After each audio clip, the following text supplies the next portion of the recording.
Kita mulakan daripada hadis 4165.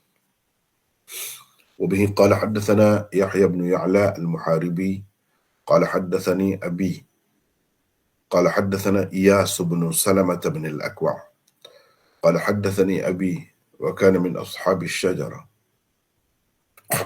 قال كنا نصلي مع النبي صلى الله عليه وسلم الجمعة ثم ننصرف وليس للحيطان ظل نستظل به. وبه قال حدثنا قتيبة بن سعيد قال حدثنا حاتم عن يزيد بن أبي عبيد قال قلت لسلمة بن الأكوع على أي شيء بايعتم رسول الله صلى الله عليه وسلم يوم الحديبية قال على الموت.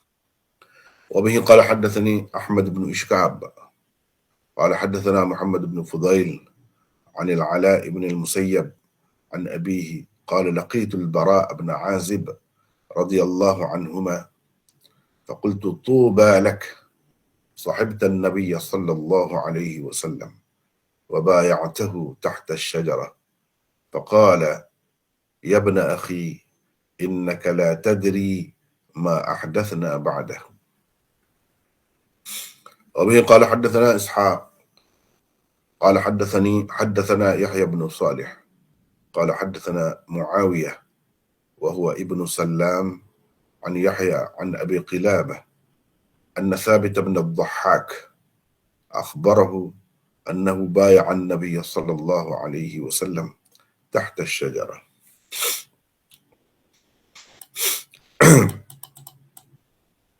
وبه قال حدثني أحمد بن إسحاق قال حدثنا عثمان بن عمر قال أخبرنا شعبة عن قتادة عن أنس بن مالك رضي الله عنه إنا فتحنا لك فتحا مبينا قال الحديبية قال أصحابه هنيئا مريئا فما لنا فأنزل الله ليدخل المؤمنين والمؤمنات جنات تجري من تحتها الأنهار. قال شعبة فقدمت الكوفة فحدثت بهذا كله عن قتادة ثم رجعت فذكرت له فقال أما إنا فتحنا لك فعن أنس وأما هنيئا مريئا فعن عكرمة.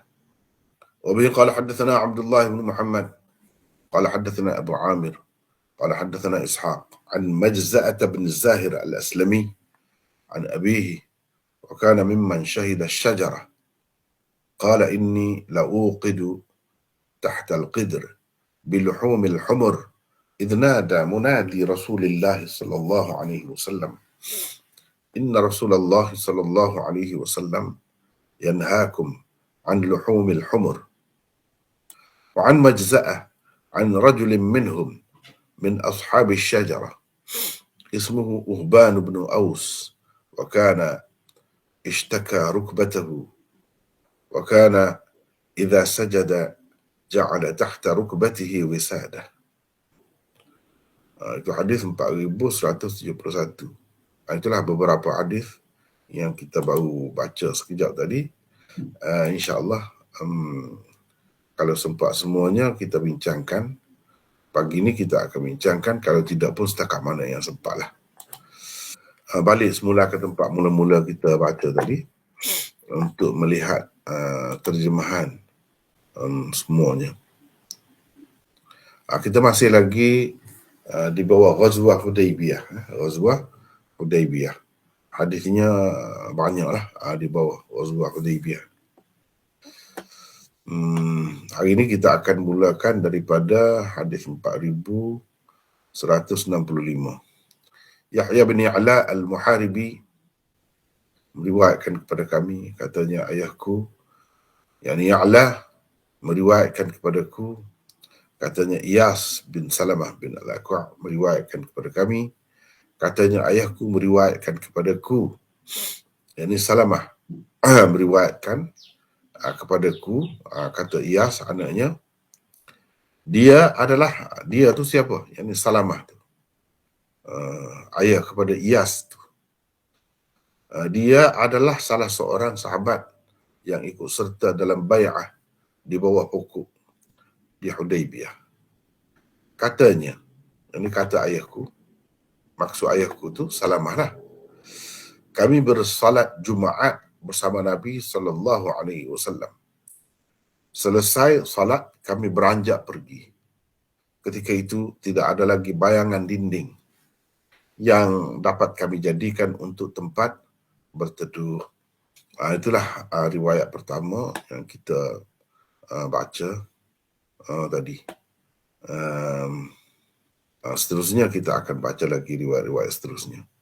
Yahya bin Ya'la al-Muharibi. Yahya bin Ya'la al-Muharibi. Pertama sekali berkenaan dengan nama ni, Yahya Ya'la. Itu nampak sesuai kan dengan ya kedua-duanya. Permulaan itu. Itulah yang saya eloknya, nama ni ada maknanya. Ada maknanya. Yahya itu pun pada asalnya fi'il mudhari'. Fi'il mudhari'. Ya'la sama juga fi'il mudhari'. Kemudian ia dijadikan sebagai nama orang. Nama orang. Bila begitu dipanggil alam. Nama orang ni alam. Isim alam. Jadi alam apa ni? Alam manqul. Alam manqul dipanggil. Jadi ada ni alam murtajal, ada alam manqul. Ini termasuk dalam alam manqul. Untuk maklumat tambahan lah. Kemudian di akhirnya tidak nampak tu sebab dia tu adalah isim maksur. Tidak nampak baris di akhir dia tu. Kalau tidak, kita akan nampak baris dia di akhir tu. Baris dia mesti kena satu baris. Macam Iyas. Baris satu, bukan Iyasun, tapi Iyasu, baris satu. Salamata, satu baris, bukan Salamatan. Ni baris satu. Jadi perkataan isim yang akhirnya berbaris satu, tidak bertanwin, dipanggil ismul ladzi la yansarif. Dipanggil ismul ladzi la yansarif. Jadi isim yang tidak boleh bertanwin. Kalau orang yang belajar nahwu bahasa Arab, kita tahulah isim yang tidak boleh bertanwin ni memang nama dia ismul ladzi la yansarif. Kenapa dia tidak boleh bertanwin? Dia mesti ada dua sebab. Jadi kalau Yahya dan Ya'la ni, dua sebab tu apa? Satu sebab merujuk kepada lafaz, dan satu lagi sebab merujuk kepada maknanya. Merujuk kepada makna. Itulah dua sebab yang menghalang sesuatu isim tu daripada bertanwin. Jadi yang merujuk kepada lafaznya ialah waznul fi'il. Yahya ni wazan fi'il dipanggil. Wazan fi'il ini mana kita boleh sebut ini bentuk ni fi'il mudhari' ni macam ni. Ya'la, Aliya Ya'la misalnya, Hayya Yahya, begitu. Ada bentuk fi'il mudhari'. Itu wazan fi'il. Itu yang merujuk kepada lafaznya. Yang merujuk kepada maknanya ialah alamiyah. Sekarang ni dia bukan fi'il biasa, maknanya hidup, bukan. Ya'la maknanya tinggi, bukan. Ia adalah nama orang. Nama orang. Itu dipanggil alamiyah. Itulah dua sebab yang menghalang dia daripada bertanwin. Tapi tanwinnya tak nampak di sini. Tanwinnya tak nampak. Sebab apa? Sebab dia isim maksur. Isim maksur ialah isim yang berakhir dengan alif layyinah. Alif layyinah bentuknya ialah seperti ya tapi tidak bertitik. Itu macam Yahya. Selepas ya tu macam alif lah. Yahya. Tapi tidak ditulis alif, ditulis ya. Ya tu bukan ya sebenarnya, tetapi alif layyinah, alif yang lembut dipanggil. Sama juga ya'la. Ya'la. Macam ada alif di belakang tu. Tapi sebenarnya tidak alif. Alif biasalah, tapi itu dipanggil alif layyinah. Macam ya, tapi ia tidak bertitik. Itu bezanya. Dia ada dua bentuk ya, yang bertitik dan yang tidak bertitik. Yang bertitik tu macam kita tengok selepas tu al-muharibi. Bi. Ya tu kan tengok. Ya tu bertitik.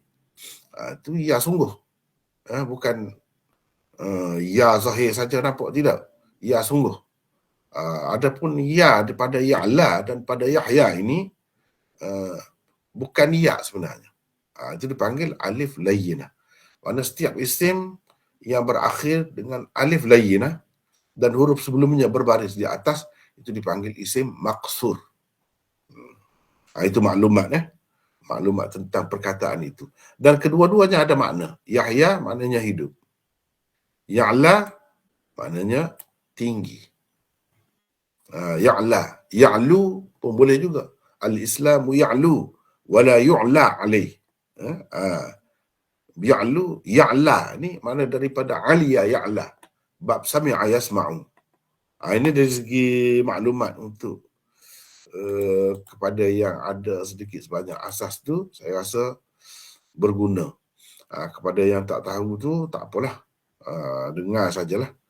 Sekurang-kurangnya tahu. Sebenarnya kalau kita nak bincang benda-benda macam tu pun boleh dibincangkan. Dalam kitab-kitab syarah ni pun kita tak bincang dah benda-benda macam tu.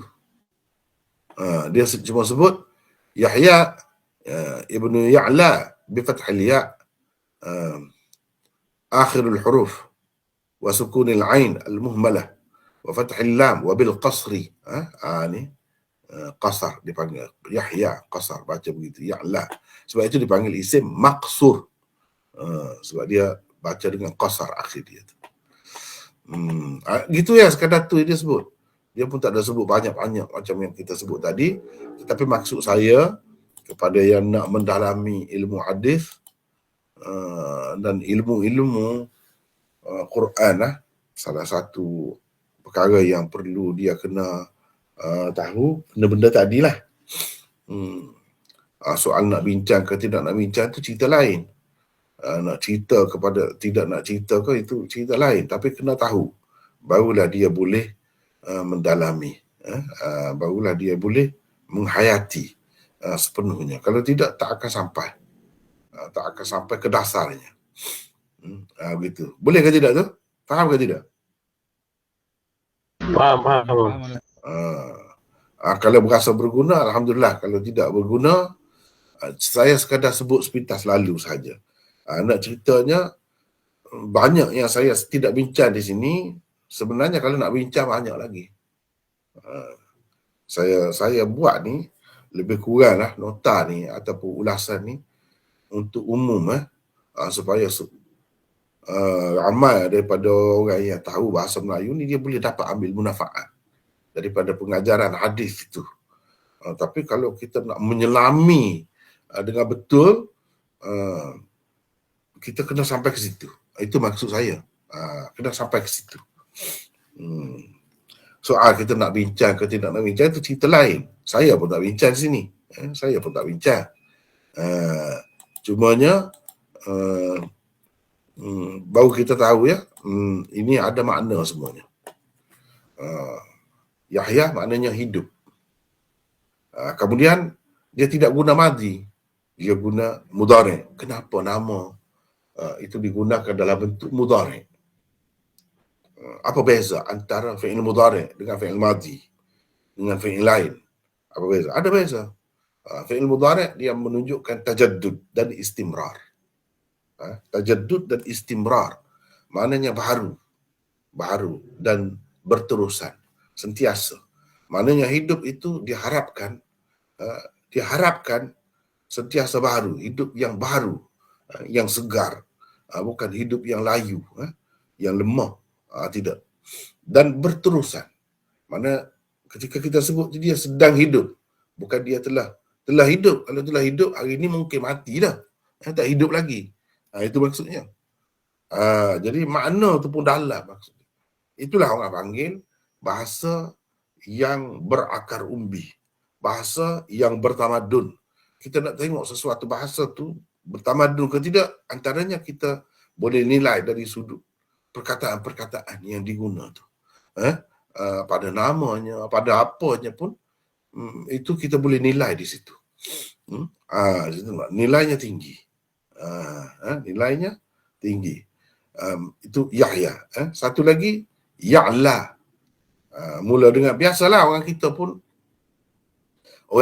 begitu juga kan. Kalau nama tu ayah, kepala dia, permulaan dia anak tu pun nak jugalah. Ada juga. Cuma kadang-kadang kita ni tak fikir kenapa kita buat gitu, semata-mata kerana serupa nama, permulaan itu. Kita tak fikir dari sudut makna dia tu. Maknanya sepatutnya kita kena fikir juga dari sudut maknanya. Kena fikir juga. Sepatutnya kita kena fikir juga dari sudut maknanya. Kena fikir. Tadi saya buka mula-mula tadi, peserta kita mula-mula masuk, saya panggil tu tak menyaut, tak dengar, ada masalah sikit. Nama yang saya tengok tadi Hardi. Hardi ada ni kan? Hardi bin Harun rupanya. The Bluetooth device is ready to pair. Muhammad Hardi Harun. Saya mau. Ada kan? Saya terlintas tengok tu. Ayah dia nama Harun. Ayah nama Harun lah. Betul Maulana. H. Hardi pun H juga kan? Tengok. Ya. Gitulah. Mana dia ada lah tu. Benda-benda begitu. Macam di sini, ni ya. Ayahnya mula dengan ya. Anak mula dengan ya juga. Ayah fi'il mudhari'. Anak pun fi'il mudhari' juga. Dia letak nama fi'il mudhari'. Dan kedua-duanya memberi makna tajaddud dan istimrar. Tajaddud apa makna? Segar, sentiasa baru. Yahya itu mana? Sedang hidup, bukan telah hidup, bukan akan hidup, sedang hidup. Gitu maksudnya. Ya'la sedang tinggi, bukan telah tinggi. Kalau telah tinggi kemarin, mungkin hari ini rendah, mungkin hari ini jatuh. Tidak. Mana? Sentiasa naik. Itu maksudnya. Sentiasa naik. Dan naik pula dalam keadaan yang segar. Bagus. Itu makna Ya'la. Jadi ada makna semuanya tu. Saja saya nak sebut lah. Jadi kita pun kena begitulah. Kena begitu. Itu menunjukkan bahasa Arab ni dia berakar umbi. Kalau kita tengok pokok tu, kadang-kadang besar apa akar umbinya tak ada, mudah nak tumbal, nak terbalik, mudah nak mati kalau tidak berakar umbi. Dan pautan dia tu untuk mendapat makanan dia, untuk mendapat apalah yang perlu untuk dia tu jauh pergi, ke bawah tak ada. Berakar macam pokok lah. Kalau tidak, kalau yang kecil-kecil tu akarnya pendek, cetek saja, masuk pun tak dalam. Itu mana keadaan bahasa ya. Tak apalah. Itu sebenarnya sampingan saja saya sebut tu. Yahya bin Ya'la al-Muharibi. Jadi al-Muharibi ni nama nisbahnya dipanggil. Muharibi, nisbah. Jadi ya ni, ya saya dah sebut dah sebelum ni, ya bertanwin. Bila ya bertanwin, itu salah satu maknanya ialah nisbah Muharibi. Nisbah kepada kumpulan atau puak atau kabilah, begitu. Atau tempat atau negeri, boleh jadi macam-macam lah. Jadi kita ada nota 657 di sini. Yahya adalah perawi Kufah yang thiqah. Beliau terbilang salah seorang guru Bukhari di peringkat awal.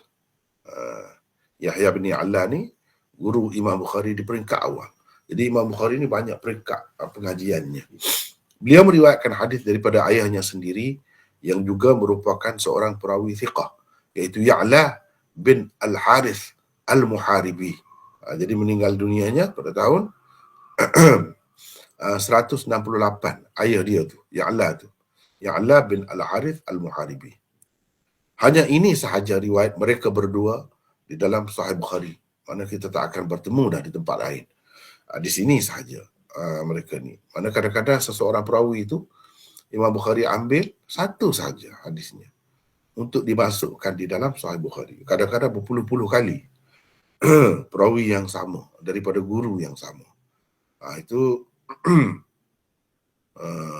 macam-macam lah keadaannya. Yahya meninggal dunia pada tahun 216 Hijrah. 216 Hijrah. Jadi meriwayatkan kepada kami, katanya ayahku, yakni Ya'la meriwayatkan kepadaku. Jadi haddathani, maknanya ayah dia cerita kepada dia seorang saja hadis ni. Jadi tidak ada bersama dia tu orang lain, kawan-kawan dia. Tak ada. Sebab itu dia kata haddathani. Beza dengan haddathana. Haddathana tu ketika Imam Bukhari terima hadis ini daripada Yahya, bukan Imam Bukhari seorang sahaja, tidak. Tetapi Imam Bukhari dan rakan-rakannya. Jadi sebab itu disebut haddathana. Itu bezanya haddathana dengan haddathani.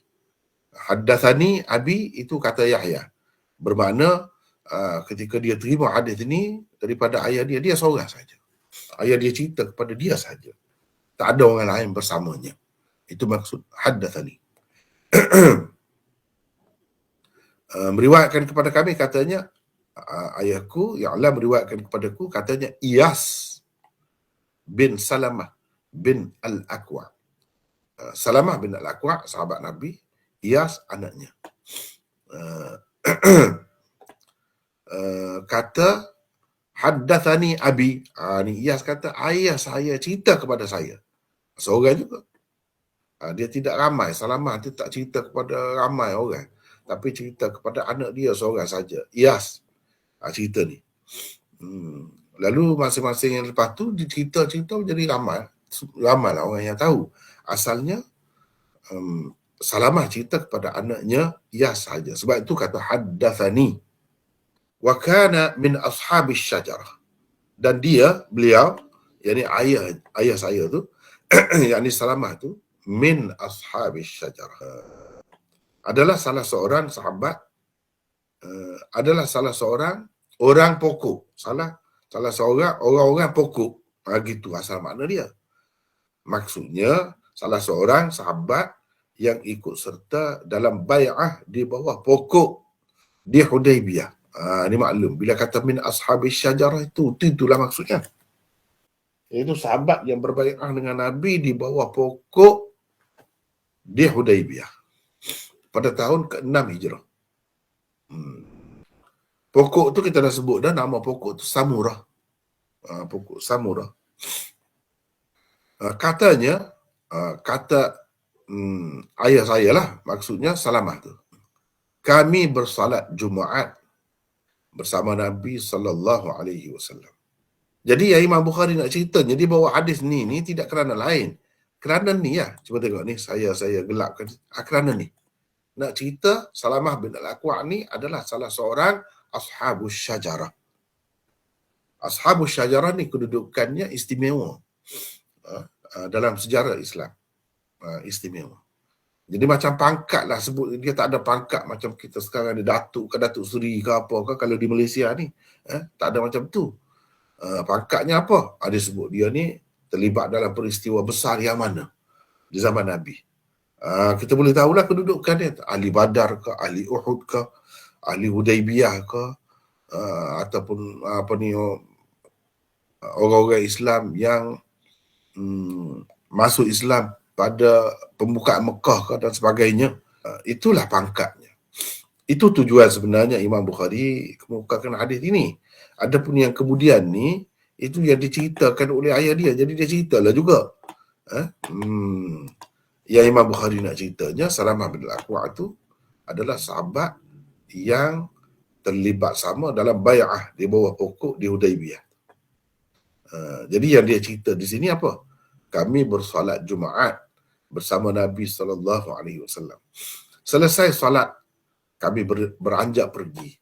Ketika itu tidak ada lagi bayangan dinding yang dapat kami jadikan untuk mana ketika selesai sembahyang tu, dinding, kalau ada dinding-dinding yang tinggi, tak ada lagi bayangan dia yang dapat kita buat berteduh. Maknanya ketika sembahyang tu, sebab kawasan mereka kawasan yang hampir dengan khatul istiwa, jadi kira-kiranya kalau matahari tengah berdiri tu, tengah betul-betul di tengah langit tu, benda-benda ni tak ada bayang dia. Bila gelincir matahari tu barulah ada bayang. Gelincir matahari tu barulah masuk zuhur, waktu zuhur. Waktu Jumaat ni pun biasanya begitulah. Bila gelincir matahari masuklah waktu Jumaat. Jadi hadis ini seolah-olahnya menunjukkan waktu Jumaat tu masuk sebelum daripada matahari tergelincir lagi. Sebab ini dia cerita selepas sembahyang, selepas solat. Bayangan dinding, sebab dia sebut tu sebab ada dinding di situlah. Pokok-pokok ni tidak semua tempatnya ada, sebab mereka berada di padang pasir. Bayangan dinding tak ada lagi. Maknanya ketika dia bersembahyang itu belum gelincir lagi lah matahari. Dan ini menunjukkan waktu sembahyang Jumaat itu masuk sebelum tergelincir lagi matahari, tidak sama seperti waktu zuhur. Menunjukkan begitu. Sebab itulah ada ulama yang berpendapat begitu. Dia pegang dengan hadis-hadis seperti inilah. Cuba kita tengok, ada nota di sini 658. Jadi sampai di sini saya nak sesiapalah antara kita bacakan. Sila. Nota 658. Hadis ini dan hadis-hadis seperti ini telah dijadikan dalil oleh Ahmad, Ibnu Al-Munzir, Atha dan Ishaq. Mereka mengharuskan solat Jumaat sebelum matahari tergelincir, kerana bayang sesuatu baru akan ada apabila matahari telah tergelincir. Orang-orang yang tidak bersetuju dengan pendapat mereka membantah dengan berkata, apa yang dinafikan di dalam hadis ini ialah bayang buat berteduh, bukan semata-mata bayang. Inilah pendapat jumhur ulama. Jadi dalam masalah ni ada khilaf ulama ya.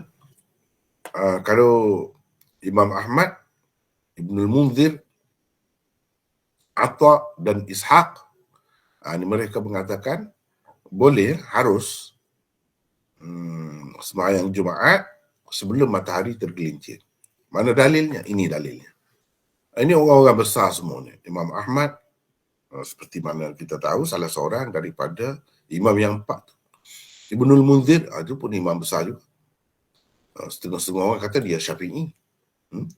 Tetapi yang betulnya ulama-ulama hadis ni, tokoh-tokoh besar hadis ni sebenarnya dia, kebanyakan mereka tidak ikut mana-mana mazhab yang popular pada masa itulah, tidak. Mereka ada pandangan sendiri.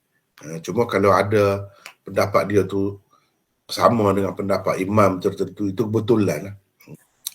Atha ini ulama dari kalangan tabi'in, dan Ishaq ini seangkatan dengan Imam Ahmad lah.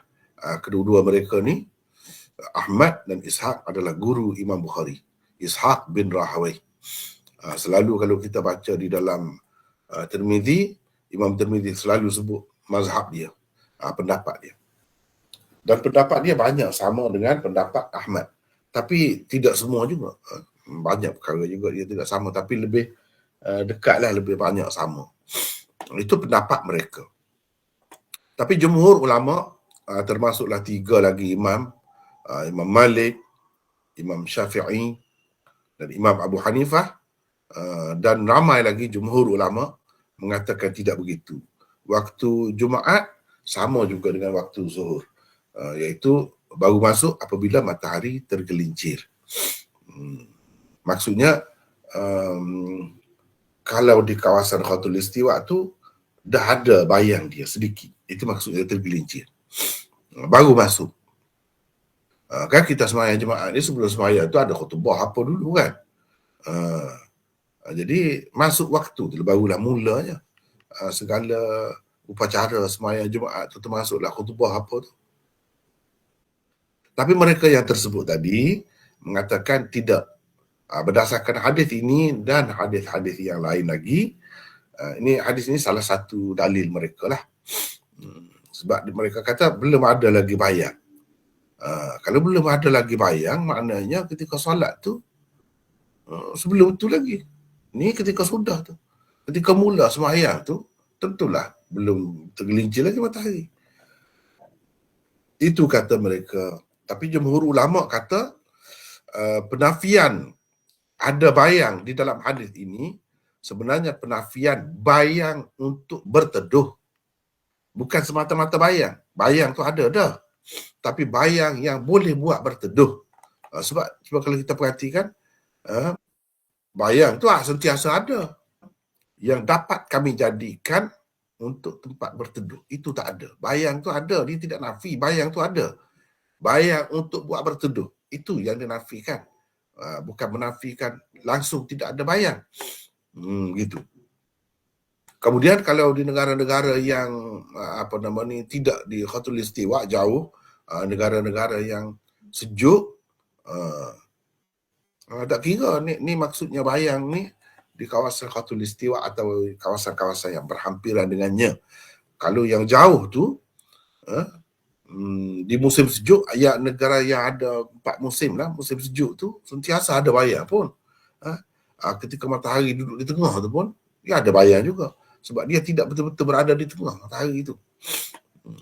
Jadi di sini yang dinafikan, jadi ada teduh tak ada teduh ni benda nisbi, bukan setiap tempat. Sebab kalau tempat negeri yang sejuk tu memang sentiasa ada bayang pun. Ketika matahari tengah tengah hari pun ada bayang juga. Bayang tu banyak. Cuma kalau masa lain, tidak masa tengah hari tu, bayang lagi banyak lah. Ni keadaan di tempat di tanah Arab pada ketika itu. Jadi yang dinafikan zil nastazillu fi, bayangan yang dapat kami berteduh di bawahnya. Itu yang dinafikan. Bukan tak ada langsung bayang. Jadi kalau dah ada bayang, maknanya Nabi SAW bersembahyang Jumaat ni betul-betul di awal waktu. Bila saja masuk waktu zuhur terus mula, maknanya begitu. Dan sembahyang mereka itu begitu ringkas, khutbahnya pun ringkas. Sebab bila selesai bersembahyang itu pun makna belum ada lagi banyak bayangan yang boleh buat berteduh tu belum ada lagi. Maknanya betul-betul di awal waktu lah. Itulah maksudnya. Itulah maksudnya. Jadi ini semua ni sebenarnya ada di dalam bab sembahyang Jumaat. Hadis ni sesuai berada di sana. Memang ada pun di sana. Hadis ni Imam Bukhari sebut pada beberapa tempat lah. Hadis ini maksud Imam Bukhari. Jadi kita kena tahu bila kita baca hadis itu, apa maksud pengarang itu kemukakan hadis ini di suatu tempat itu. Jadi maksud dia kemukakan hadis ini di sini ialah untuk menyatakan Salamah bin Al-Aqwa' itu salah seorang sahabat yang ikut serta dalam bai'ah Ridwan. Itu maksudnya. Dan dia seorang yang istimewa lah pada pandangan umat. Sebab apa? Sebab Nabi SAW ada berkata sesuatu tentang mereka. Dan banyak perkara yang lain lagi menunjukkan keistimewaan mereka. Antaranya, Nabi kata, lan yadkhulan nar ahadun mimman baya'a tahta syajarah. La yadkhulun nar ahadun mimman baya'a tahta syajarah. Tidak akan masuk neraka seorang pun daripada yang berbai'ah dengan dia lah, di bawah pokok tu maksudnya. Ni dalam peristiwa ni lah. Tidak akan masuk neraka seorang pun. Seterusnya kita pergi kepada hadis seterusnya. Qutaibah bin Sa'id meriwayatkan kepada kami, katanya Hatim Hatim ini bin Ismail Al-Kufi meriwayatkan kepada kami daripada Yazid bin Abi Ubaid Maula Salamah bin Al-Aqwa. Tadi anak Salamah bin Al-Aqwa meriwayatkan daripada ayahnya. Anak dia tu namanya Iyas. Ni orang lain. Yazid bin Abi Ubaid. Tetapi ada kena-mengena juga dengan Salamah bin Al-Aqwa. Dia ni Maula Salamah bin Al-Aqwa. Apa makna Maula? Maksudnya dia ni dulunya hamba kepada Salamah bin Al-Aqwa. Kemudian Salamah memerdekakannya. Itu maksud Maula. Hamba yang dimerdekakan oleh seseorang. Maula Salamah maksudnya hamba yang dimerdekakan oleh Salamah. Hamba yang dimerdekakan oleh seseorang itu mempunyai hubungan yang rapat dengan orang yang memerdekakannya itu. Sebab Nabi SAW kata, Maulal qaum minhum. Maula bagi sesuatu kaum itu termasuk dalam mereka. Sebahagian daripada mereka. Dengan sebab itu selalu kita tengok kalau maula-maula ni, dia nisbah dia tu dia guna nisbah yang dipakai oleh tuan dia. Itu kaedahnya. Dipakai oleh tuannya, nisbah dia tu. Sebab apa? Sebab Nabi kata begitulah. Dia ada asasnya. Maulal qaum minhum. Dia, yakni Yazid berkata, aku bertanya kepada Salamah bin Al-Aqwa, untuk apa kamu berbaiat kepada Rasulullah sallallahu alaihi wasallam pada hari Hudaibiyah? Untuk apa? Salamah menjawab, untuk kematian. Alal maut, atau kerana kematian. Jadi kerana apa kamu berbaiat?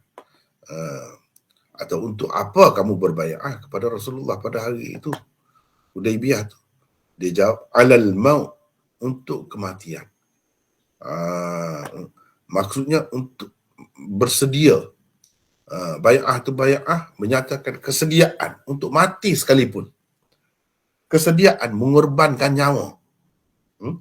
Jika diperlukan, sekiranya berlaku peperangan lah dengan orang kafir Mekah pada ketika itu, maka sanggup mati. Tak akan meninggalkan Nabi. Tak akan meninggalkan medan perang. Itu maksudnya alal maut. Baik, di sini kita ada nota. Kita ada nota 659. Minta baca lagi. Siapa tadi? Saleh baca. Ya, mana? Okey. Teruskan. 659. Beberapa hadis menunjukkan para sahabat telah berbai'ah kepada Rasulullah sallallahu alaihi wasallam di bawah pokok dalam peristiwa di Hudaibiyah itu untuk kematian. Antaranya ialah hadis Salamah bin Al-Aqwa ini dan hadis ke-4164 yang lalu. Tetapi ada pula beberapa hadis yang menunjukkan mereka tidak berbai'ah kepada Nabi sallallahu alaihi wasallam untuk kematian. Sebaliknya, untuk tidak lari dari medan perang jika ia berlaku. Antaranya ialah hadis Ma'qil bin Yasar dan hadis Jabir. Kata mereka, lam nubayi'hu 'ala al-maut walakin bay'nahu 'ala an la nafirra. Bermaksud kami tidak berbai'ah kepadanya, yakni Nabi sallallahu alaihi wasallam, untuk mati, tetapi untuk tidak lari dari medan perang. Kedua-duanya benar dan boleh diterima. Berbai'ah untuk tidak lari dari medan perang itu sama juga ertinya dengan berbai'ah untuk mati. Kerana bersedia untuk tidak lari bererti bersedia juga untuk mati. Mungkin ada sahabat menceritakan lafaz bai'ah yang sebenarnya, sementara yang lain pula menceritakan akibat daripada bai'ah itu. Imam Tirmizi menjamakkan kedua-dua macam hadis dengan menyatakan ada sahabat yang memang berbai'ah untuk kematian dan ada pula sahabat berbai'ah untuk tidak lari. Ini mungkin kalau kita tengok hadis ni dia kata untuk mati. Sedangkan dalam setengah-setengah riwayat tu macam di sini dia sebut kami tidak berbai'ah dengan Nabi untuk mati, tapi kami berbai'ah dengan Nabi untuk tidak lari. Tidak lari itu maksudnya dari medan perang lah. Jadi itulah. Mungkin ada sahabat menceritakan lafaz bai'ah yang sebenarnya. Sementara yang lain pula menceritakan akibat daripada bai'ah itu. Jadi kalau kata supaya tidak lari ni, berbai'ah untuk tidak lari, itu lafaz bai'ahnya. Bai'ah untuk tidak lari. Itu lafaz. Tetapi yang kata untuk mati itu, dia mengambil kira akibat daripada lafaz bai'ah itu. Bila tidak lari, maknanya bersedia untuk matilah. Gitu. Ada dua kemungkinan itu. Setengah-setengah ulama dia faham gitu. Tapi Imam Tirmizi cuba jamakkan kedua-dua macam hadis dengan menyatakan ada sahabat yang memang berbai'ah untuk kematian. Dan ada pula sahabat berbai'ah untuk tidak lari. Memang lafaz tu begitu. Jadi Salamah yang dia cerita untuk mati ni memang dia berbai'ah untuk mati. Dan sahabat lain yang kata untuk tidak lari, memang dia berbai'ah dengan lafaz itu. Tetapi kalau kita perhatikan, maksud dia kedua-duanya sama. Kedua-duanya sama. Jadi ada yang pilih jalan jamak seperti Imam Tirmizi, dia cuba pakai kedua-dua hadis tu, tidak menghampakan mana-mana satu daripadanya. Itu salah satu cara yang bagus dalam menilai sesuatu, menilai hadis.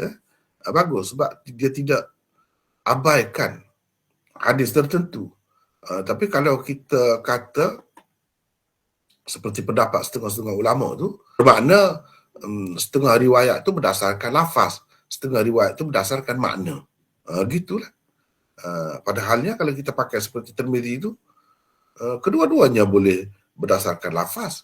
Riwayat bil lafzi, kedua-duanya, bukan riwayat bil makna, salah satunya.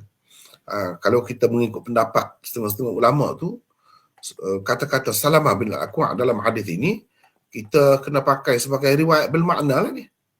Alal maut ni. Bil makna. Tapi kalau kita pakai mengikut cara Imam Tirmizi itu, tak payah kita anggap begitu. Jadi masing-masing tu menceritakan lafaz bai'ah yang diucapkannya. Itu lebih baik yang Imam Tirmizi pakai itu, kaedah tu. Seterusnya, haddatsani Ahmad bin Ishkab. Ahmad bin Ishkab meriwayatkan kepada kami, katanya Muhammad bin Fudail bin Ghazwan meriwayatkan kepada kami daripada Al-Ala bin Al-Musayyab bin Rafi' At-Taghlibi Al-Kufi, daripada bapanya Al-Musayyab. Beliau, yakni Al-Musayyab, berkata, aku bertemu Al-Bara bin Azib radhiyallahu anhuma, lalu berkata, yakni kepadanya, beruntunglah engkau kerana dapat bersahabat dengan Nabi sallallahu alaihi wasallam dan berbaiat kepadanya di bawah pokok dalam bai'atul ridwan. Al-Bara berkata, wahai anak saudaraku, sesungguhnya engkau tidak tahu apa yang kami lakukan setelah itu.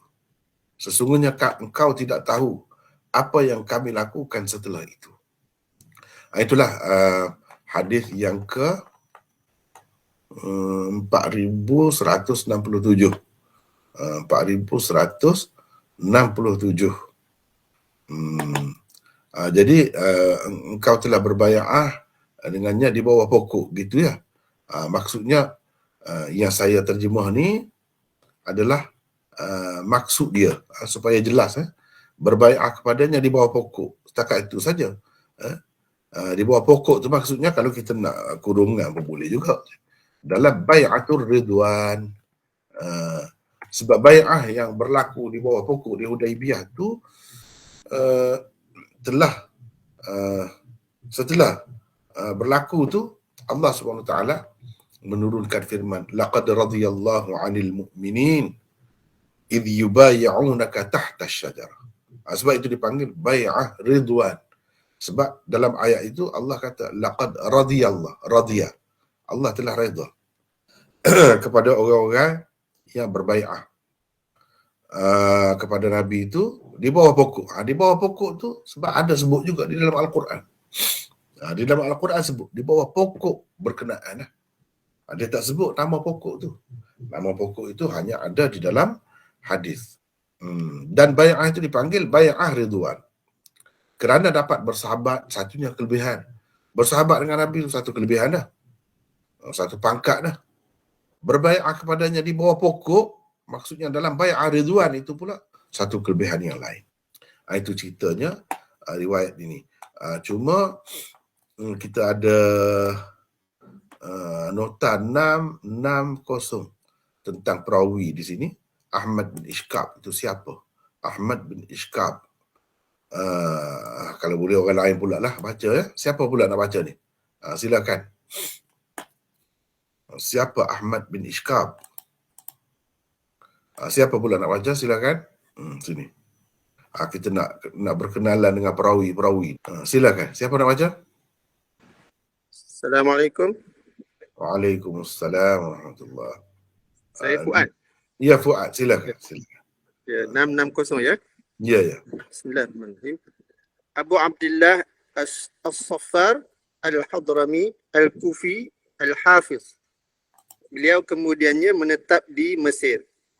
Meriwayatkan hadis daripada Syarik, Abdul Salam bin Harb, Muhammad bin Fudail, Abu Bakar bin Ayyash dan lain-lain. Bukhari, Abu Hatim, Bakr bin Sahal, Yaqub bin Syaibah dan lain-lain pula meriwayatkan hadis daripadanya. Abu Hatim berkata, beliau thiqah lagi ma'mun. Abbas Ad-Duri berkata, Yahya bin Ma'in banyak menulis hadis daripadanya. Kata Ibnu Yunus, Ahmad bin Ishkab meninggal dunia pada tahun 217 atau 218 Hijrah. Lepas tu kita ada nota 661 daripada bapanya. Ni 61 sekejap. Meriwayatkan kepada kami daripada Al-Ala bin Al-Musayyab. Jadi Ala tu. Ala bin Al-Musayyab itu. Kita nak tengok perawi ni. Silakan baca lagi terus. Beliau ialah Al-Ala bin Al-Musayyab bin Rafi' At-Taghlibi Al-Kufi. Dia dan bapanya kedua-duanya perawi thiqah. Di dalam Sahih Al-Bukhari hanya dua sahaja ada hadisnya. Satunya yang ini dan satu lagi di dalam kitab Ad-Da'awat. Ada satu lagi hadis ayah Al-Ala iaitu Al-Musayyab di dalam Sahih Al-Bukhari ini, iaitu di dalam kitab Al-Adab. Ia diambil Bukhari melalui saluran riwayat Mansur bin Al-Mu'tamir daripadanya. Seterusnya diambil daripada ayah dia lah, Musayyab. Itu baca terus.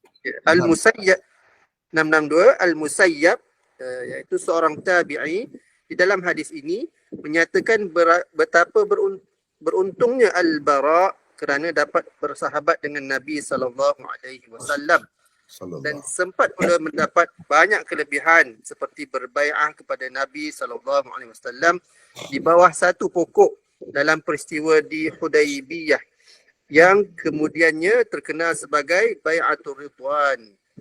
Bukan sembarangan orang mendapat perisytiharan keridaan Allah di dalam Al-Quran yang akan dibaca manusia sampai kiamat. Allah telah mengisytiharkan keredaannya terhadap mereka melalui firman-Nya ini. Laqad radiyallahu 'anil mu'minin idh yubayi'unaka tahta asy-syajarah fa'alima ma fi qulubihim fa'anzala as-sakinata 'alaihim wa athabahum fathan qariba. Bermaksud, demi sesungguhnya Allah redha akan orang-orang yang beriman ketika mereka memberikan pengakuan taat setia kepadamu, yakni wahai Muhammad, di bawah naungan pohon yang termaklum di Hudaybiyah. Maka dengan itu ternyata apa yang sedia diketahuinya tentang kebenaran iman dan taat setia yang ada di dalam hati mereka. Lalu dia menurunkan semangat tenang tenteram kepada mereka dan membalas mereka dengan kemenangan yang dekat masa datangnya. Surah Al-Fath ayat 18. Tetapi di sebalik pujian dan kekaguman seorang tabi'i kepadanya, lihat pula bagaimana seorang sahabat merendahkan dirinya dan menyatakan mereka juga seperti orang-orang lain, tidak maksum. Boleh saja berlaku kepada mereka perkara-perkara yang membimbangkan mereka sehingga membawa kepada kemurkaan Allah. Antaranya ialah beberapa perang saudara yang telah berlaku selepas kewafatan Nabi SAW. Itu ceritanya. di sebalik pujian seorang tabi'i terhadap sahabat itu pula, walaupun seperti yang kita telah sebut dah tadi, dan di sini Allah menyatakan keredaannya terhadap mereka, dan Nabi kata tak akan masuk neraka. Walaupun begitu sahabat-sahabat dia tahu dia tidak masuk. Mereka tidak masuk. Bila tidak masuk boleh melakukan kesalahan, dan kesalahan yang telah diancamkan dengan neraka boleh kena juga kepada mereka. Mereka juga tidak kata dikecualikan terus. Jadi bila dah kata tak masuk neraka tu boleh buat apa saja. Dan tidak akan berlaku apa-apa maksiat dah kepada mereka. Bukan bermakna begitu. Jadi mereka sentiasa takut, sentiasa bimbang, takut-takut mereka pun akan dimurkai Allah. Itu sikap merendah diri sahabat itu. Jadi engkau tidak tahu apa yang kami lakukan setelah itu, maksudnya perang saudara itu, berbunuhan sesama sendiri, sama-sama sahabat Nabi, boleh berbunuhan itu, berperang sama sendiri. Itulah yang mereka berasa sedih sangat, berasa bersalah sangat. Kemudiannya lah, walaupun begitu, mereka telah berijtihad mengikut mana-mana kumpulan antara sahabat itu pada ijtihad mereka itu yang betul. Jadi kalau pada hakikatnya salah sekalipun, Allah SWT akan memaafkan mereka. Walau bagaimanapun mereka takut. Dan itu satu perbuatan yang kira-kiranya tak sepatutnya berlaku lah. Semacam kekesalan yang dinyatakan oleh sahabat di sini. Yang lebih beruntung dalam masalah ni sebenarnya ialah sahabat-sahabat yang tidak terlibat. Yang tidak terlibat dalam perang saudara. Yang tidak terlibat pun ramai sebenarnya. Yang tidak terlibat. Cuma orang dulu ingat kalau kata perang saudara ni semua sahabat terlibat. Tidak semua. Ada ramai sahabat yang berkecuali. Antara mereka ialah Sa'ad bin Abi Waqqas, tak terlibat. Abu Musa al-Ash'ari tak terlibat. Abdullah bin Amr bin Al-As tak terlibat. Kemudian siapa lagi? Abu Hurairah tak terlibat. Dan ramai lagi lah. Usamah bin Zaid terutamanya tak terlibat. Tak terlibat. Di dalam Bukhari dan dalam kitab-kitab hadis yang lain, pada tempat-tempatnya kita akan bertemu. Dengan riwayat Sa'ad bin Abi Waqqas. Bila orang ajak dia terlibat sama dalam perang itu, saudara tu, dia kata kamu pergi tanya itu buncit tu, si buncit tu, dia sebut gitu. Maksud dia Usamah tu setelah dia berumur, dia agak tua, jadi buncit perut dia. Kamu tanya dia, kalau dia pergi sebab dia tahu dah Usamah ni dah serik, dah betul-betul serik, sebab dia pernah bunuh dalam peperangan satu orang yang tiba-tiba berpaling mengucap 2 kalimah syahadat, tapi dia bunuh juga. Nabi SAW kecam dia, kata macam-macam kat dia, sehingga dia berasa kalau dia belum Islam lagi pun lebih baik lagi. Sebab dia berasa segala amalan dia hapus, sia-sia. Sehingga Nabi SAW kata dalam beberapa hadis, ada antaranya dia kata, kamu belah ke dada dia, kamu tengok ke iman dia. Sebab Usamah kata dia nak menyelamatkan diri saja, dia kata begitu. Kamu belah dada dia, kamu tengok ke. Ada di tempat yang lain Nabi kata, kamu nak buat apa? Nak buat macam mana dengan mengucap dia, syahadah dia tu besok, di akhirat besok. Nabi marahlah kepada dia. Dengan sebab itu dia betul-betul serik. Ini cerita Usamah. Dia tidak akan terlibat lagi dengan apa-apa pun kalau sama-sama Islam. Dengan orang kafir, okey. Tak apa. Kalau dengan orang kafir, dia bersedia. Tapi kalau sama Islam, ikutlah krisis macam mana pun, terutamanya krisis politik apa ni, dia tak mahu. Itu sikap siapa? Usamah bin Zaid. Dan Sa'ad bin Abi Waqqas tak terlibat. Jadi dia nak mudah, dia kata tanya dia. Kalau dia pergi, aku pergi. Mana dia tahu dah, Usamah tak akan pergi. Begitu ceritanya. Jadi ramai juga di kalangan sahabat tu yang tidak terlibat. Kalau nak tahu nama-nama dengan lebih ramai lagi, tengok apa ni, saya rasa termasuk dalam buku tu, dalam buku yang PTS cetak tu, yang ada tiga jilid itu. Tiga saya tak pasti itu dalam bahagian mana, tapi asalnya ada masuk juga dalam tu. Boleh tengok nama ramai lagi sahabat yang lain.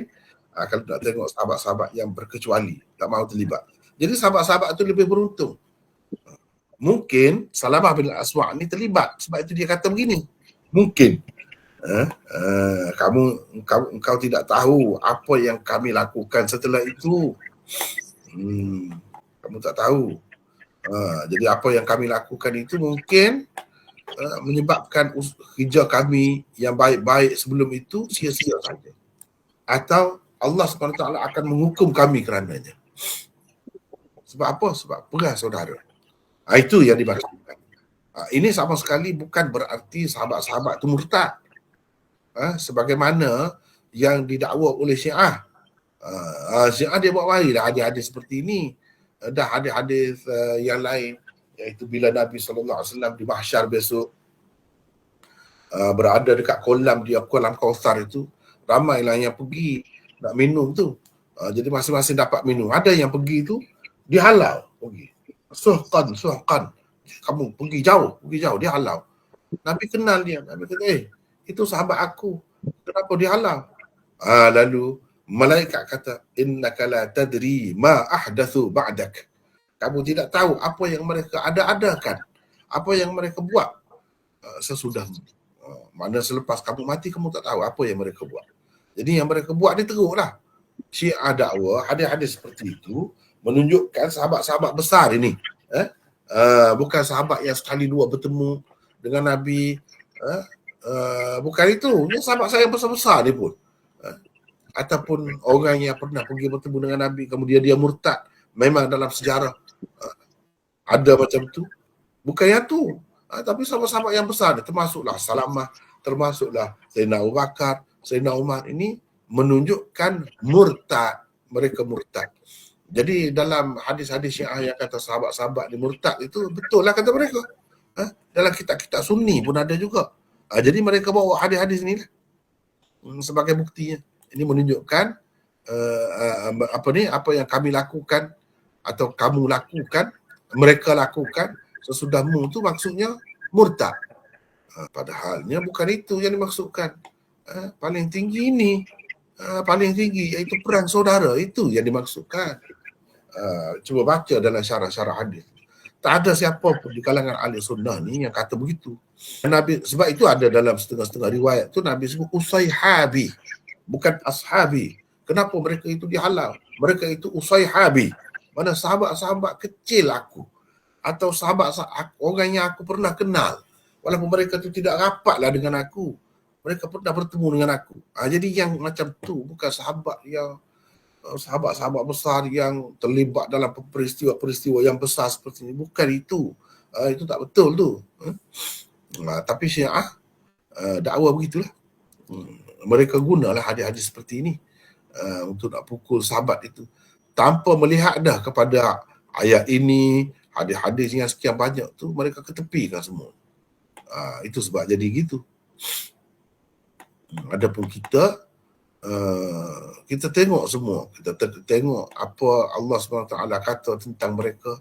Dengan sebab itu, adakah orang yang Allah SWT redha ni macam tu?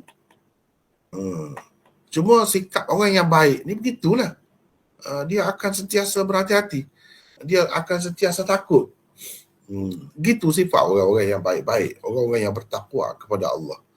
Bukan kata dah Nabi, dah Allah redha, dah Nabi kata tidak masuk neraka tu dia akan buat sesuka hatinya. Tidaklah begitu. Bukan begitu caranya. Mereka itu orang yang beradab, sangat beradab. Sebab itu saya dalam menghadapi cerita-cerita seperti ini, saya selalu buat contoh. Saya selalu buat contoh. Contoh apa? orang yang beradab, orang yang bertamadun, beradab, berbudi bahasa. Kalau pergi ke rumah kita, kita pun kita kata kepada dia, mana orang-orang ni saya tak nampak muka masing-masing ni. Saya saja nampak dia. Tak seronok, tak ada nampak muka. Jadi saya selalu buat contoh nak memudahkan faham cerita. Misalnya bila kita kata kepada tetamu kita, buatlah macam rumah sendiri. Kita nak menunjukkan kemesraan kita. Kita nak menyatakan kita suka sangat dengan dia tu. Kita kata begitu, buatlah macam rumah sendiri. Jangan segan-segan. Kalau orang yang tidak beradab, tidak berbudi bahasa, mungkinlah bila kita kata begitu dia masuklah ke mana-mana dia nak pergi. Bilik tidur kita pun, tempat-tempat yang sulit pun dia pergi.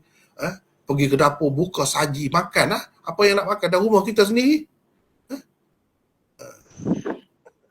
Kena faham suasana. Sahabat-sahabat ni orang beradab, sopan santun, berbudi bahasa. Bila disebut ada redha, ada begitu, lagi dia takut. Itu keadaan orang beradab. Bila orang kata, dia ni sangat menghargai aku, sangat percaya kepada aku, sampai dia kata begitu. Jadi aku lagilah kena jaga. Gitu. Jangan kita fikir bila itu orang yang tidak beradab, yang kurang ajar macam tu. Bila kita kata begitu, dia pergi buat sesuka hati dia. Terkejut isteri. Siapa orang lain masuk duduk dalam bilik tidur? Sebab apa dia kata? Suami awak kata buat seperti rumah sendiri. Dia buat salah faham. Jangan begitu. Begitulah juga sahabat ni. Kena faham begitu. Dia orang dididik oleh Rasulullah sallallahu alaihi wasallam, manusia yang paling sempurna akhlaknya. Jadi biarlah nampak kesan didikan Nabi sallallahu alaihi wasallam tu, itu kesannya. Adapun Syiah ni dia tak fikir benda-benda macam tu, dia tak fikir. Kita fikir benda tu, ambil kira. Bila Rasulullah ni pendidik yang terbaik, ada kesannya. Kesannya apa? Itulah. Ini contoh bagi kita. Merendah diri. Semakin tinggi, semakin merendah diri. Bukan semakin sombong. Gitu, kita faham gitu. Dia faham macam lain. Dia faham, ini hadis ni menunjukkan sahabat ni murtad. Itu maksudnya apa yang kami lakukan sesudah Nabi. Dia faham gitu. Itu silap lah. Silap. Sebab itu jangan main-main dengan petunjuk ni, dengan Quran, dengan hadis. Kalau kita ada niat tak betul, Allah SWT bagi cukup. Apalah, orang kata tak habis makan lah kita. Teruklah kita kena. Sebab itu jangan main-main. Kena ikhlaskan hati tu. Cuba yang terbaik. Tengok. Kalau perlu takwil lah dengan takwilan yang terbaik, yang sesuai dengan kedudukan mereka. Jangan bermudah-mudah. Jangan bermudah-mudah. Kalau bermudah-mudah jadi macam Syiah. Bila macam Syiah, man adani, man adha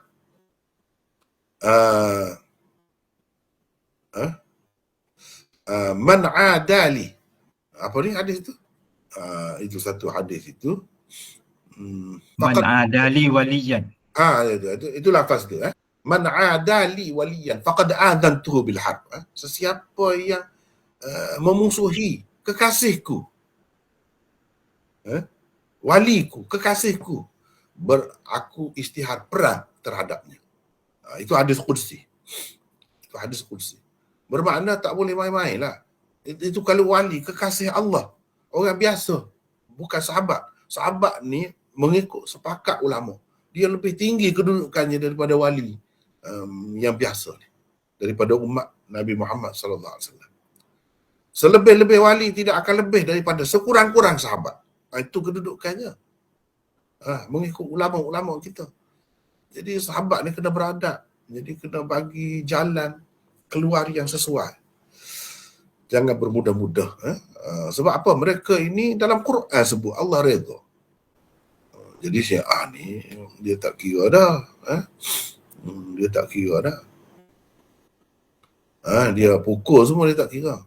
Dia kata redha. Redha bukan berarti maknanya orang tu terjamin syurga. Itu permainan Syiah, dia kata begitu. Contohnya kalau dia ni ahli syurga, kenapa dia takut? Sedangkan dia ahli bayat ridwan, Allah telah redha, kenapa dia takut? Menunjukkan tak ada jaminan. Dia ahli syurga, dia mungkin masuk neraka. Dia kata begitu. Dia ayat ni kita nak tengok sekejap, saya nak tunjuk. Ini sebagai contoh lah.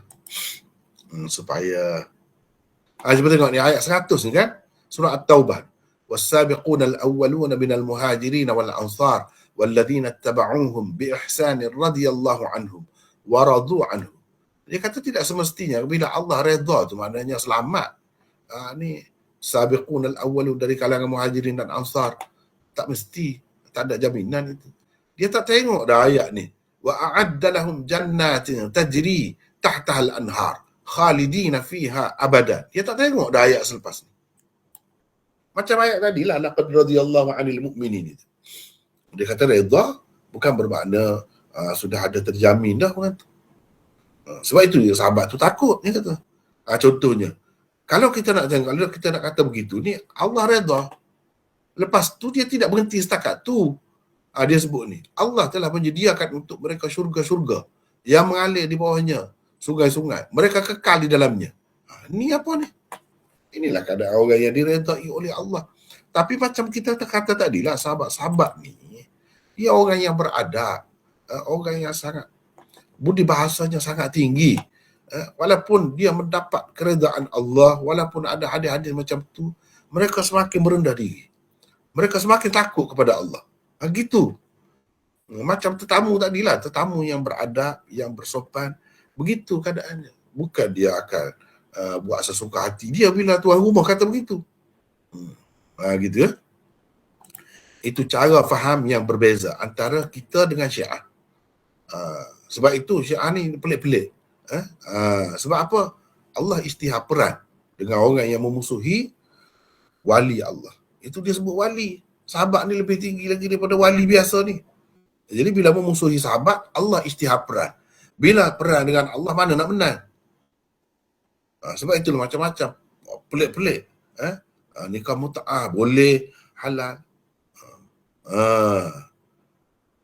Mencederakan diri, kononnya untuk mengingati Husain dalam peristiwa Karbala itu, 10 Muharram itu, pukul-pukul kepala, pukul-pukul dada, pukul dengan pisau sampai berdarah-darah. Boleh, bagus tu. Sebab itu dia jadi pelik. Kalau orang ikut agama yang betul, dia tidak macam tu jadinya. Ni pelik jadi. Banyak perkara lah pelik. Sebab apa? Sebab dia berperang dengan Allah. Mana nak menang? Tapi kepada orang yang Allah SWT tak tunjuk, tak nampak. Tak nampak. Hanya Allah. Orang yang Allah SWT tunjuk, nampaklah benda macam ni. Sebab itu kita perlu belajar. Bila kita belajar, nampak. Kenapa pelik jadi? Dia tu puak-puak yang diisytiharkan perang oleh Allah. Perang dengan Allah, mana nak menang? Sebab itu kita boleh tengok. Tak ada apa istimewa pun. Dia nampak setengah-setengah orang tu dia nafsu lah, ikut nafsu lah. Sebab boleh nikah mut'ah apa semua. Itu bukan begitu cara beragama. Jangan tengok situ saja. Banyak lagi kena tengok tempat lain. Yang susah banyak mana dalam ajaran Syiah. Misalnya, saya nak sebut contoh lah. Ini cerita lama. Saya pun berapa puluh tahun dahulu. Sekarang ni saya tak sibuk sangat dah masalah itu. Orang-orang lain pun dah sedar dah, alhamdulillah lah. Banyak dah yang boleh bercakap tentang perkara ni. Nak ceritanya, ajaran Syiah ni, semua makanan laut tak boleh makan. Ikan saja yang boleh makan. Lebih teruk lagi daripada mazhab Hanafi. Sebab ikan tu yang bersisik saja boleh makan. Yang tak bersisik tak boleh makan. Ambil. Apa senangnya ikut ajaran Syiah? Bukan semua tempatnya senang. Sesuai dengan selera kita, tak sesuai banyak. Rugi sebenarnya. Sebab ada peristiwa yang saya sebut tu. Ada seorang tu dia pegawai lah masuk Syiah. Lepas tu dia pergi makan rumah mertua dia lah. Rumah mertua dia ke di mana ni, pergi makan tu. Dia kata sedap gulai ni. Gula ikan. Jadi gula ikan tu rupanya ikan macam ikan tenggiri gitu yang tak ada sisi. Terus dia tak makan. Tinggal. Sampai begitu bila dah masuk akidah tu. Jadi rugilah. Siapa suruh macam tu? Banyak perkara yang rugi. Tapi orang tak nampak, dia nampak yang senang-senang tu. Yang senang-senang tu pun sebenarnya menjahannamkan keluarga, institusi keluarga, menghancurkan institusi keluarga. Yang Islam ni mari untuk jaga itu. Tiba-tiba dengan kata muta'ah tu boleh, maknanya zina. Sebenarnya perzinaan dihalalkan atas nama muta'ah. Lepas tu dia nak condemn, nak kritik sahabat itu, nak kata sahabat ini tak betul, sahabat ini tak betul. Kononnya dalam Bukhari sendiri ada sebut sahabat ni kata, sesungguhnya engkau tidak tahu apa yang kami lakukan setelah itu. Terus dia kata apa yang kami lakukan setelah itu tu apa? Murtadlah. Sebab dalam hadis Syiah dia sebut sahabat ni tinggal 3 yang tidak murtad. 3 orang saja. Yang lain semua murtad. Jadi Salamah ni tak termasuk dalam yang 3 tu. Jadi termasuk dalam murtad lah. Gitu dia faham. Itu salah sekali, itu bukan begitu. Yang dia kesali ni kerana ada berlakunya perang saudara misalnya. Seumpama itulah. Ini nota ni kita dah baca tadi. Baik. Seterusnya, Ishaq bin Mansur meriwayatkan kepada kami, katanya Yahya bin Salih Al-Wuhazi meriwayatkan kepada kami, katanya Muawiyah iaitu bin Salam meriwayatkan kepada kami daripada Yahya bin Abi Kathir, daripada Yahya ni maksudnya Yahya bin Abi Kathir. Jadi yang dalam bracket, dalam kurungan itu yang saya buatlah supaya tidak keliru, supaya jelas Yahya ni Yahya mana. Dalam syarah-syarah hadis yang lain pun begitu jugalah dibuat supaya pembaca tu tak keliru. Daripada Abi Qilabah, maksud Abi Qilabah tu kunyah, namanya Abdullah bin Zaid Al-Jarmi, bahawa Thabit bin Ad-Dhahhak memberitahunya bahawa dia telah ikut berbai'ah kepada Nabi SAW di bawah pokok itu, yakni pada Bai'atul Ridwan. Ini pun cerita itulah, nak cerita Imam Bukhari bermaksud nak menceritakan sahabat-sahabat, memperkenalkan kepada kita sahabat-sahabat yang terlibat dalam peristiwa itu, dan kita perlu tahu mereka ada kelebihan dan mereka ada jasa besar itu, kerana bermula daripada peristiwa itulah Islam ini mendapat kemenangan demi kemenangan selepas itu. Termasuklah pembukaan Mekah pada tahun yang ke-8. Di sini mukaddimahnya, di sini permulaannya. Itu yang perlu kita tahu. Sebab itu Imam Bukhari masukkan hadis ini di bawah bab ni. Baik. Kita ada beberapa perawi untuk kita berkenalan dengannya. Yang pertama, guru Imam Bukhari Ishaq bin Mansur 663. Kita ada nota di sini. Siapa nak baca ni? Silakan. Tadi siapa baca tadi? Fuad, Saya. kan? Ya, saya. Boleh Fuad baca lagi? Boleh, insyaAllah. Silakan. Ishaq bin Mansur bin Bahram Al-Kausaj Al-Marwazi Al-Hafiz. Abu Yaqub adalah kunyahnya dan beliau lebih terkenal dengan panggilan Al-Kausaj.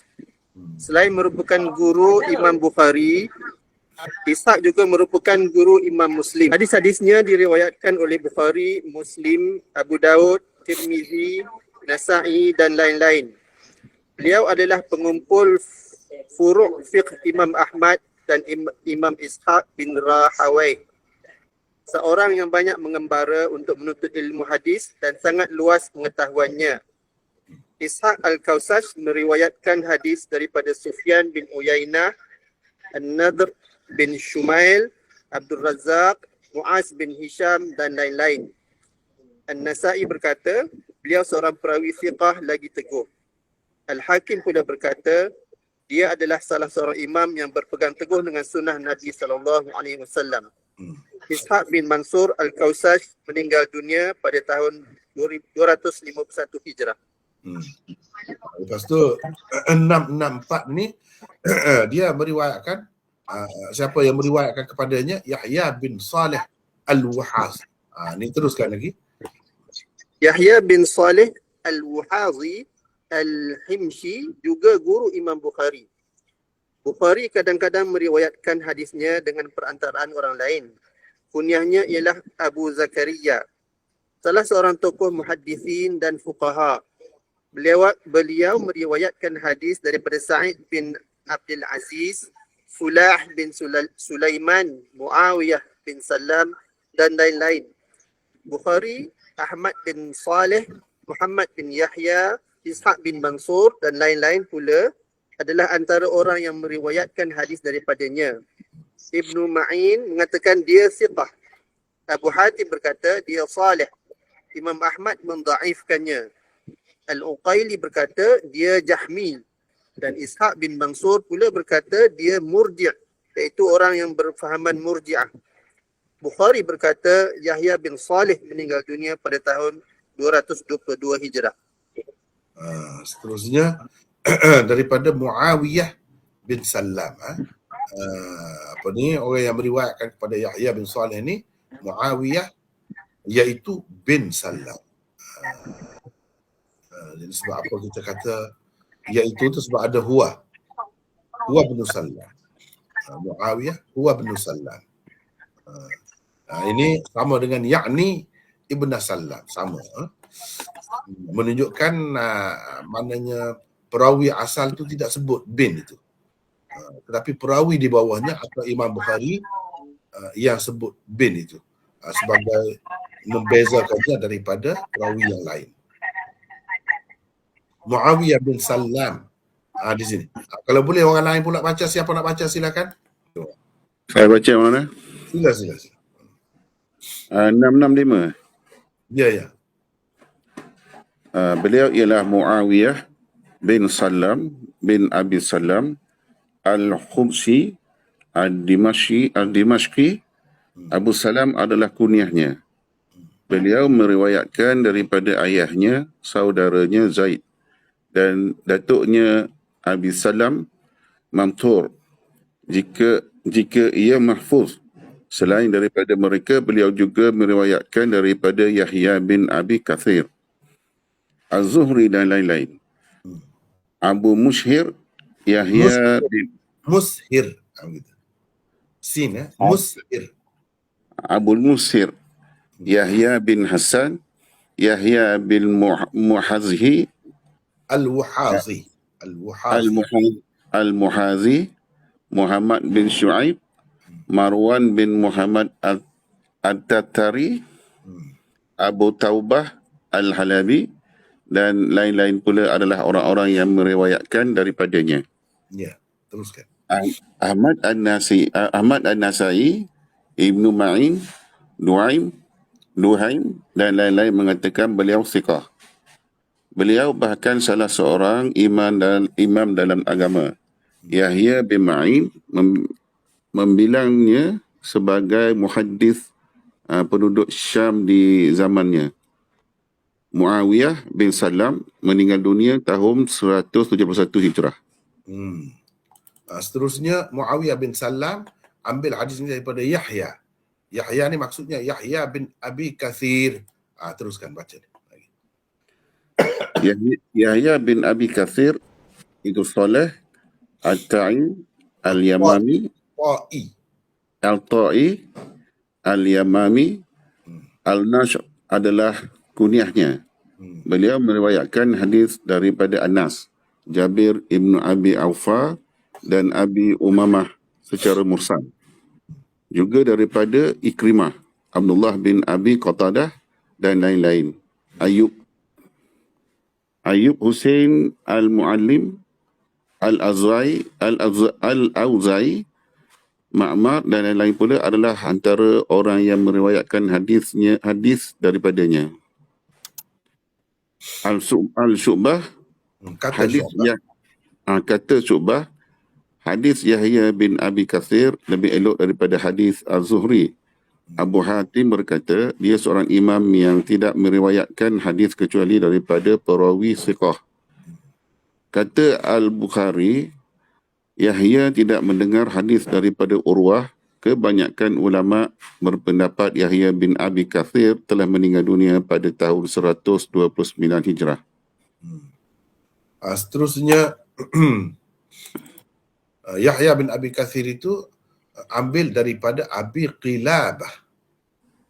Nama sebenarnya Abdullah Abu Qilabah bin Zaid Al-Jarmi 667. Baca lagi, teruskan. Abu Qilabah adalah kunyah, nama sebenarnya ialah Abdullah bin Zaid bin Amar bin Na'il bin Malik Al-Jarmi Al-Bashri. Beliau menerima hadis daripada Sabit bin Qais bin Ad-Dahaq Al-Anshari, Anas bin Malik Al-Anshari dan lain-lain sahabat. Ansari, kalau SH itu Sad mana? Ansari. Anas bin Malik Al-Anshari dan lain-lain sahabat. Antara orang yang meriwayatkan hadis daripadanya ialah Ayub Al-Shaqtiyati, As-Sakhtiyani. ialah Ayub As-Sakhtiyani, Qatadah dan Yahya bin Abi Kathir. Para ulama bersepakat tentang kethiqahannya. Hafiz Ibn Hajar berkata, thiqah fadil banyak melakukan irsal. Al-Ijli pula berkata, padanya ada sedikit kecenderungan kepada fahaman Nashibi. Ibu Qilabah meninggal dunia di Syam. Abu Qilabah meninggal dunia di Syam pada tahun 104 Hijrah setelah lari daripada jawatan hakim. Lepas tu bahawa Abu Qilabah meriwayatkan bahawa Thabit bin Ad-Dhahhak, siapa pula Thabit bin Ad-Dhahhak ini? Thabit bin Ad-Dhahhak bin Khalifah bin Tha'labah Al-Ashhali Al-Ausi Al-Madani. Teruskan baca selepas tu. Bin Khalifah bin Tha'labah Al-Ashhali Al-Ausi Al-Madani. Abu Zaid adalah kunyahnya. Sabit termasuk salah seorang sahabat yang telah ikut berbaiat kepada Rasulullah SAW dalam baiatul Ridwan. Dilahirkan pada tahun ke-3 Hijrah, tinggal di Syam. Kemudian berpindah ke Bashrah dan meninggal di sana pada tahun ke-64 Hijrah. Baik. Bahawa dia telah ikut serta. Jadi Thabit bin Ad-Dhahhak ni cerita kepada Abu Qilabah bahawa dia telah ikut berbaiat kepada Nabi SAW di bawah pokok itu. Jadi kita dapat tahu nama seorang lagi sahabat yang terlibat dalam peristiwa bai'ah itu. Ini bai'ah itu sangat besar maknanya. Jadi pada bai'atul Ridwan 669. Teruskan baca. Demikianlah hadis ini diriwayatkan secara ringkas di sini. Imam Muslim meriwayatkan selebihnya daripada Yahya bin Yahya daripada Muawiyah dengan isnad ini juga. Saya setakat itulah dulu. Mungkin kalau ada soalan, 1-2. Silakan. Assalamualaikum Maulana. Waalaikumsalam warahmatullahi. Ya.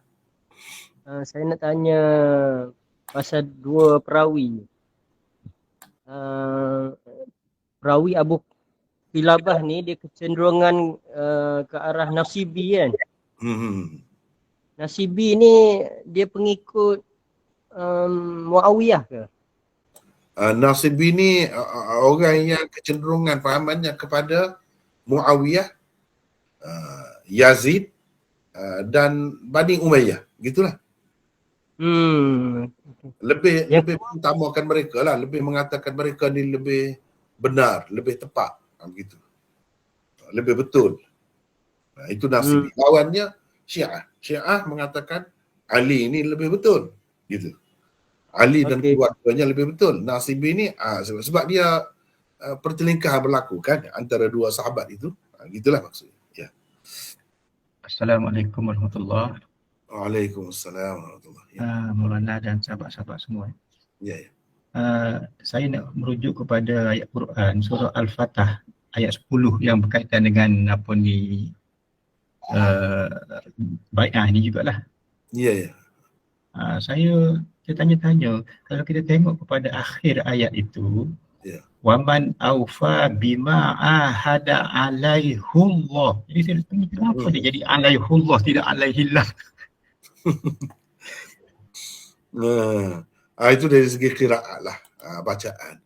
Hakikatnya alaihi sama juga. Hakikatnya alaihi lah. Cuma di sini dari segi bacaan itu alaihu.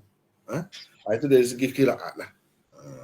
Kalau kira dari segi nahu sepatut bagi bawah lah, sepatutnya kan alaihi. Yang biasanya begitulah. Yang biasanya begitu. Saya dulu ingatkan silap balik Quran saya baca, saya tengok dalam lain-lain pun semua sama alaihullah. Memang begitu. Jadi kita rasa setakat itulah dulu ya. Untuk wallahu a'lam. Wa akhiru da'wana alhamdulillah rabbil alamin. Assalamualaikum warahmatullahi wabarakatuh.